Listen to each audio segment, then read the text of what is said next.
Welcome back to the Library Show. My name is Lisa Cleary, and I am here with Dr. Emily Lembeck. She is the superintendent of Marietta City Schools, and she started the Marietta Reads program in 2000. And we also are going to talk today about the One Book Challenge. So, Dr. Lembeck, thank you so much for being here. It's my pleasure. You launched Marietta Reads in 2000. To give our viewers a better understanding of the program, can you give us an overview of the Marietta Reads program?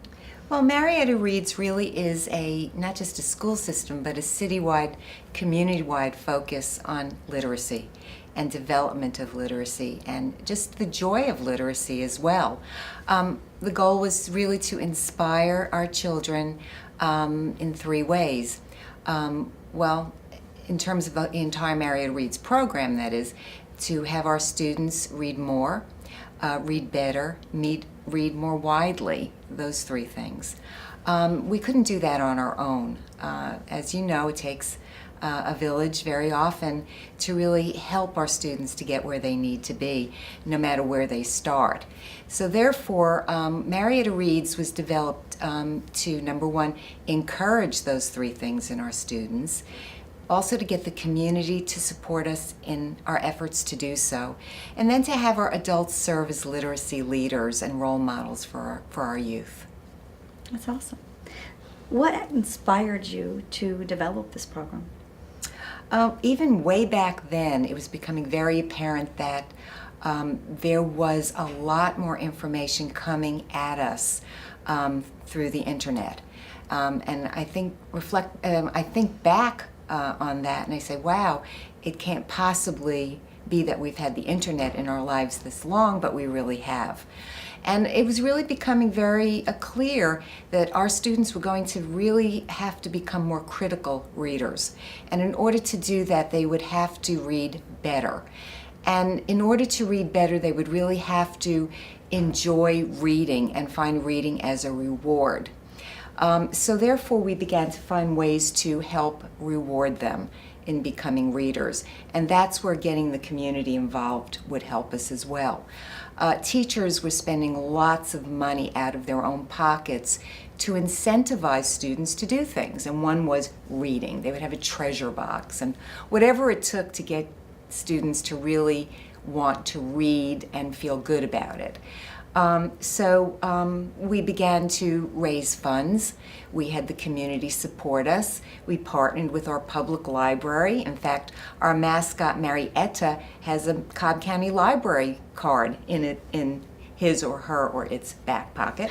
And at any rate, we were enabled to develop a whole reward system for students that when they achieved certain goals, by demonstrating reading comprehension using the accelerated reader for books that they read, they would receive these different recognitions. And it just has grown. I'm very, very proud of the fact that it has not just sustained, because few things in public education really do sustain for as long as this has been with us. It actually has grown, which is really very positive. It is, and it's definitely had a huge impact, a positive impact on the students in Marietta City Schools. It's also had an impact on Marietta. Can you talk a little bit about the impact that this program has had on the city of Marietta?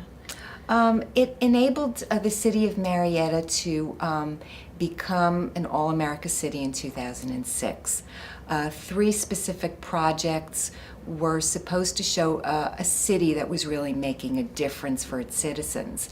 And Marietta Read was one of those 3 projects, because what it did is, what Marietta Reads was doing was setting a tone that this is a city, this is a community that values literacy. Not just for students, but for also adults, because once again, we wanted our adults to serve as literacy leaders and role models for our students. That's awesome. And each year, Marietta Reads picks one book for the One Book Challenge. Can you tell us about the book that's been selected this year? Oh, I love the book that was selected this year. The Boy Who Harnessed the Wind. A fabulous read in any jargon, but this book was inspirational. As I read it, I just wanted to keep reading it because it told about a young boy living in extreme poverty in Africa, and what this young boy did through his own initiative, taking scraps that others would throw out and building something that would ultimately bring electricity to his village. We also liked it because it had a student component as well. We have The Boy Who Harnessed the Wind for students. So we wanted a book that our students could read and parents could read as well. So we developed the challenge. And the challenge was read the book and then challenge others to read it. And we're able to do that on our website. There's a link where you can go to find out how you can join the challenge using social media or not. But you know, the idea was brought to me this morning by our communications director who has a young child, saying her child can challenge his friends to read the book, which I think is very positive as well. That's awesome. And I hear whole classrooms are going to be reading the book in Marietta City Schools. Absolutely. Whole classrooms are going to be reading it. And it's enabling students to really look at something through new eyes. This will be a new experience because even our students who may not come from economically privileged backgrounds and homes will see this level of poverty and struggle as something very, very different. And realizing what this child could do in the story can really help to inspire them to move forward and accomplish incredible things, even as a young person. That's awesome. So can you tell us how all of our listeners can actually participate in this One Book Challenge? Mm-hmm. Once again, go to the website, MariettaCitySchools.org, and you will find our link right on the front page of our website. When you click on that, it will take you into our Marietta Reads website. There's lots of things you can do and other ways you can become involved in Marietta Reads. But it will tell you exactly step by step how you can use social media, hashtags, whatnot, or how to contribute in other ways and how you can post what you're doing or not. But you can always challenge others to read as well. One of the things I'm really proud about is when you talk about getting books into the classrooms and into the hands of children. Every year, for those who have not been involved with our kickoff on Marietta Square, we have an enormous kickoff of Marietta Reads for the year there. And there must be thousands of people of all ages that come and participate in the celebration of literacy. And also, many who go home literally with bags full of books, gently used books that have been donated, that have created libraries throughout our cities in homes where there were none before. So join the celebration of literacy. Try our one book. I think this one will really amaze you. And I really appreciate the opportunity that the Cobb Library is presenting and partnering with us on this as well as many other things. Dr. Lembeck, thank you so much for your time today, and thank you so much for sharing about the One Book Challenge with us. And I just challenge all of our viewers to actually read The Boy Who Harnessed the Wind. And thank you. Looking for a way to warm up this winter? Your Cobb Libraries offer you a fun way to warm up with the Winter Warm-Ups Adult Reading Program. To participate, come into any Cobb Library and pick up a tic-tac-toe board. Read any 3 books, or listen to any 3 audiobooks in categories like fiction, nonfiction, mystery or romance, a novel by a Georgia author, or a book with a cover you like, or choose a book of your choice. Fill in 3 squares in a row with the titles of the book that you've read, and then fill out the form with your name and contact information. Bring in the completed board back to any library for a chance to win that $50 gift certificate. There are plenty of hot novels to choose from. For the fiction category, try James Patterson's sizzling novel Burn. Detective Michael Bennett investigates a burnt body left where a strange party has been held in a condemned building. A scorching, fast-paced novel full of suspense.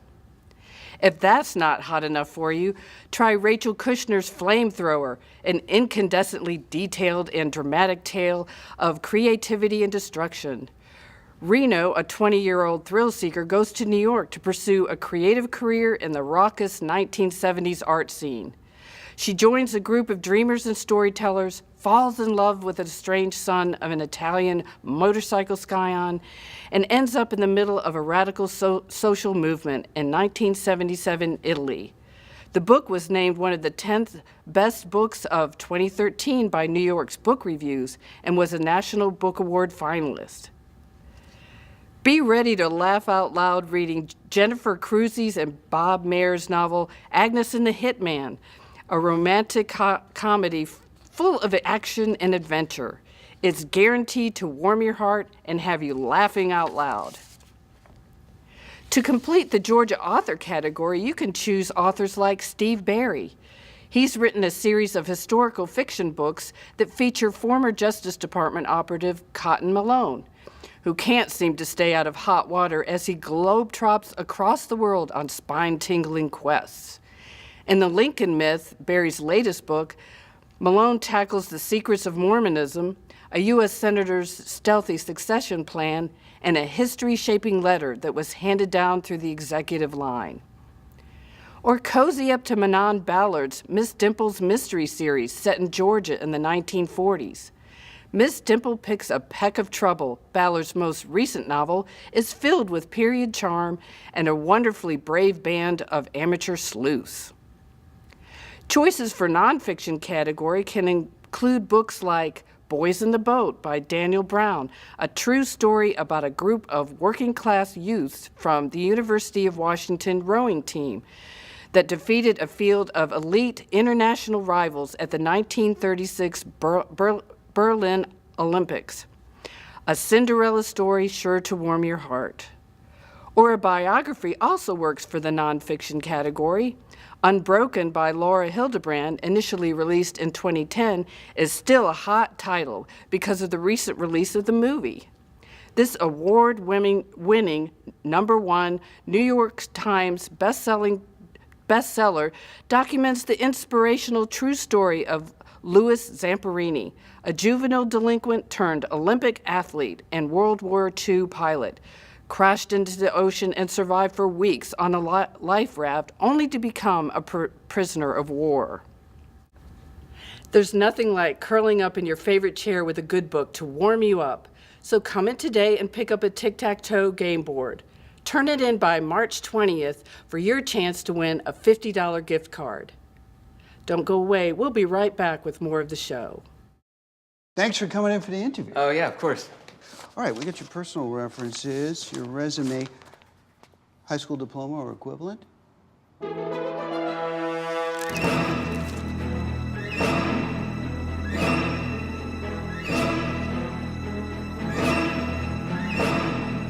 Skip the drama. Get your diploma. Yes, it's right there. Great.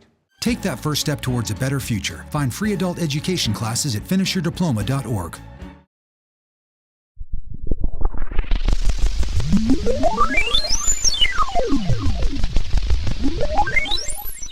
Welcome back to the show. I'm Shannon, and I'm here at the Vinings Library with Elizabeth Tuckett for her school-age program, Full Steam Ahead.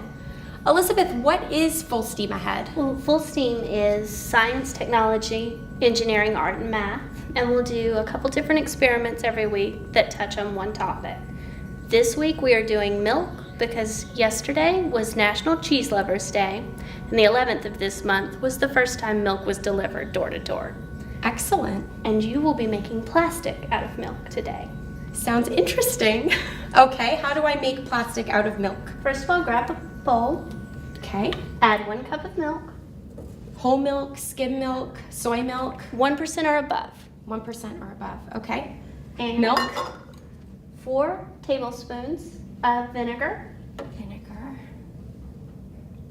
Okay. We cheated and put it in baby Messy. food jars. 1, 2, 3, 4. Okay. And stir Stir it up. for about a minute, and you'll see it starts to kind of get solid. It's bubbly. Mhm. It's bubbles. And then we're gonna go heat it up in the microwave for a minute. Okay. And you'll have plastic. All right, we'll go heat this up. We'll be right back.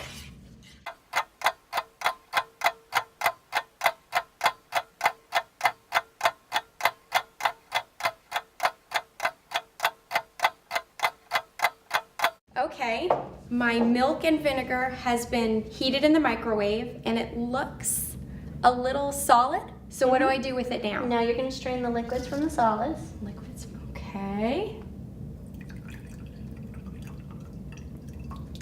It's glumpy. Okay, wow. That's plastic out of milk. Mm-hmm. And just kind of let the liquids drain off. You're kind of getting curds and the Yes. at the bottom. And then you're gonna make it into something like this.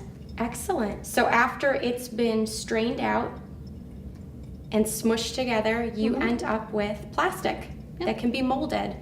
Can I put this in the oven? No, it needs to air dry and it should take about 48 hours. Okay. And it's what we actually used to make buttons and jewelry out of. Wow. So if you've got like a 1950s dress, that's what your buttons are made out of. Milk. Excellent. What else are your STEAM kids going to be doing today with milk? We are going to discuss surface tension by tie-dyeing some milk. Wow. So Very cool. that's right over there and we'll show you how that one works. Excellent. Okay, Elizabeth, what are we doing at this station? This is going to be surface tension with milk. You know how if you look at the edge of a glass, you can see the water kind of pull away from the edge? Yes. We're going to be doing the same thing with milk. Okay. Got a cup of milk. This has to be whole milk though. Whole milk. Okay. And pick a food coloring. Do you I'm want going to pick green? I Green? love green. Put Okay. a few drops of green on top. Okay. Just in different spots. And you notice it's going to kind of float on top. And I have a Q-tip for you covered in dish soap. The dish soap is going to break down the fat in the milk, reducing the surface tension. All right. So where do I touch this? Touch it to any of the colored dots. Oh wow. Now that is cool. Milk art. And if you want, you can add another color and watch the two kind of run away from each other. Oh, neato. All right, let's put a yellow in there.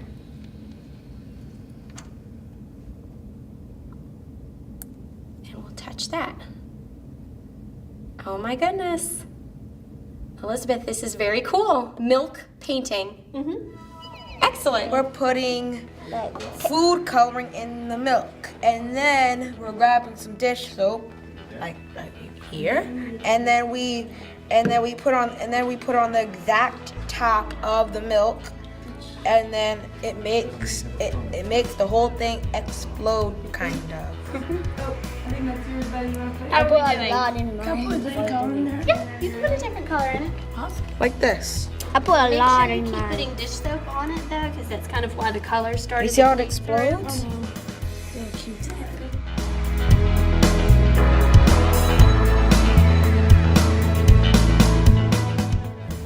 Okay, Elizabeth, thank you for having me at Full Steam Ahead today. Thank you for coming in. I do story time at the library, mostly with the little kids. We read and we sing. This is obviously a very different type of program for kids at the library. Why is this sort of program important? It's important for the same reason story time is. You're in story time exposing kids to early literacy skills. We're exposing kids to early kind of basics in different science programs, exposing them to different vocabulary like polymer, monomer, things like that. You're also piquing their interest. If they're interested in something here, they're more likely to seek out information about, say, what chemistry is or physics. And there's no test No, at there's the no end test. of the program. There is no grading, and you usually get to take something home that might mess up your mom's car. And you might make a mess in the library, and that's always fun. You might even get to run or eat in the library while you're here. Not things you normally get to do. All right, well, thank you so much. Thank you so much. Stay tuned. There's more of the library show coming up after this. When is the last time you read a book? Research shows that students who read improve vocabulary, develop an excellent background for future learning, improve academic performance, and develop a lifelong habit that will enrich their experiences. Clearly, reading is important for student success. Together, we can encourage students to read more, read better, and read widely by being role models for literacy. Find out how to join Marietta Reads at mariettareads.org.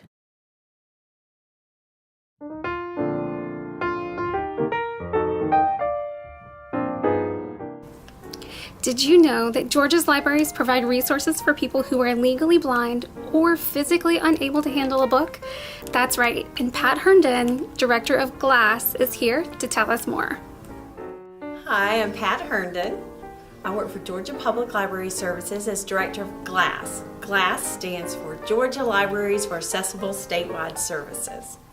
We provide Georgia's access to the National Library Service for the Blind and Physically Handicapped, or NLS's Talking Book and Braille program. It's a program offered to any eligible and enrolled resident in Georgia who needs to have audiobooks or Braille because they can't hold a book or turn the pages. GLASS is a very important service. We're here to meet the needs of anybody so that all citizens, all residents can be participative. You can stay up on current events. You can talk about the same books your friends are talking about, even if you can't hold a book and turn the pages or see the words on the page. Everyone has the right to read. It's reading for all. This is important. It's our mission, and we're here to make reading accessible to everyone who wants to. To get started in the program, a person needs to get an application. The GLASS website has our application online. It can be filled out. It needs to be then certified that somebody is attesting to the fact that the person filling out the form has a disability of some sort. Most disabilities, a librarian can fill it out. So if you're in the presence of a librarian, a physician, a service provider, a social worker, a rehabilitation counselor, a physical therapist, an occupational therapist. Anyone can fill one out for any physical disability. That includes vision impairment.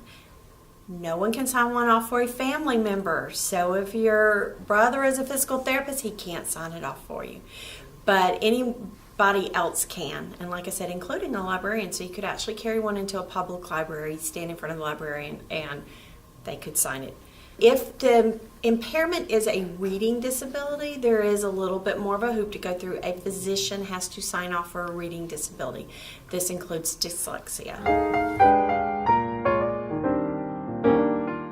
On the form is the address. It can be mailed back postage free to our office in Atlanta, where we'll get you enrolled, processed. Within 2 days of receiving the form, we contact you, talk to you about what type of books you like to read, how many books you want to have on hand.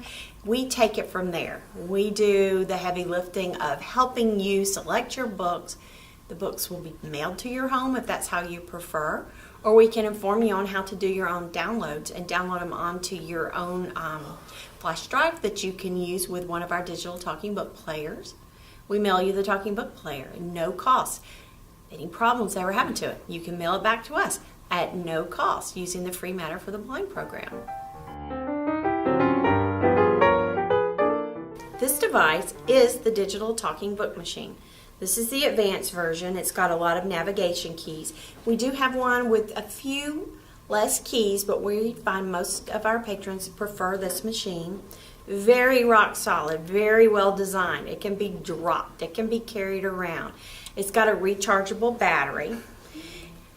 For people with low vision, you see there's high contrast in the color of the buttons that you use to turn it on and to play and to adjust the volume. Each button also has tactile ridges on it so that you can learn what the machine feels like for the people who truly cannot see. The volume can be adjusted. It can take headphones so you can listen to your book in private. It can take a pillow speaker, which we can provide to you for someone who is bedridden. They could just plug this in and listen to the speaker right next to their pillow. It will play flash drives of audiobooks, so if you're already used to downloading books from your public library, you can actually play MP3 books on this machine as well. And of course, it plays our digital books, which come in cartridges. The books that are available in our service, they look kind of funny. They come in blue cases that are our mailing cases. They look like a cartridge. They look like a cassette, but they're really a flash drive. And our collection is materials that are very much like what you would find in any public library. Think of our collection as the assistive technology to keep you connected to your public library. We have bestsellers. We have books that appeal to all ages of readers. We have children's books. We've got the full Joni B. Jones all the way up to James Patterson. So we've really got everything. We do have nonfiction books as well. And we have a very well-rounded collection of materials that mimics what's in a public library. In addition to our audiobooks, we have audio magazines. And in addition to that, we have access to Braille. In Georgia, we do not keep the Braille collection in our state. However, if you're enrolled in the program, you need access to Braille, we'll get you enrolled and signed up, and the state of Utah mails out our Braille to our patrons. Any customer can go to AMLAS, which we're going to rename it. We're going to call it GLASS. We've got a lot of program changes going on, just organizationally, how our program is set up. But for metropolitan Atlanta, in our central area, right on the MARTA line, for people that need public transit and for people that use paratransit, at the central branch of Atlanta Fulton Public Library on the 4th floor is our library. Right now it's called AMLAS. If you walk in there, we don't have a huge collection of books there, but we have staff ready to assist you. Books can be downloaded there if you're an enrolled patron. We do have a small selection of books. We have a children's area that has print Braille books, which are really neat. It's a Braille overlay of a children's picture book, which are some of the most amazing things to see. Not every child that is suffering vision impairment is fully blind. They can still appreciate the color on the page, and better than that is they might be learning Braille, and an adult could sit with them and read along. So that's pretty cool. We also have a computer lab that has assistive technology. We've got screen reader software. We've got magnifiers available, the closed circuit TV magnifiers, and everything that can make access to information easier. If people want to find out more information about GLASS, about Georgia's Talking Book and Braille program, you can call us at a statewide 800 number. It's 1-800-248-6701. Except for holidays, we work Monday through Saturday, 9 to 5, answering the phone and assisting our patrons. We'll be happy to send you an application, or we'll likely direct you to our website, which is www.georgialibraries.org/GLASS. GLASS, Georgia Libraries for Accessible Statewide Services. For more information about GLASS, visit www.georgialibraries.org/GLASS or call 1-800-248-6701.